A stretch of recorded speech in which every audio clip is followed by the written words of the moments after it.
May basher ka ba? Pag-usapan natin yan. Marami ang nagsasabi, sikat ka na kapag may basher ka na. Masaya ka ba? Pwedeng oo, pwede din hindi. Masisikat ka kapag dumami na ang basher mo. Pwede din mangyari. At mas lalaki ang maaari mong kitain dito sa social media kapag marami na ang mambabash sa mga nagagawa mong content. Totoo naman yan. At pwede din sa pambabash nila sa'yo dito sa social media, pagmula naman ng isang matinding stress sa iyong kaisipan. Pwede talaga mangyari yan kayo school.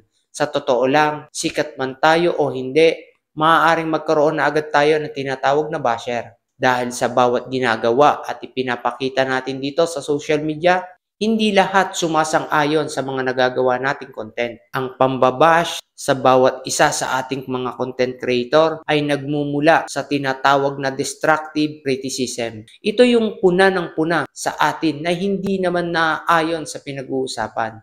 Inilalayo ang usapan para mahila tayo pa ibaba. Kahit alam ang topic na pinag-uusapan, mas pinipili ang magsalita ng masasakit. Mga below the belt kung tawagin. Handa silang manghusga, mahila ka lang pababa. Lahat tayo hindi perpekto bilang vlogger o content creator.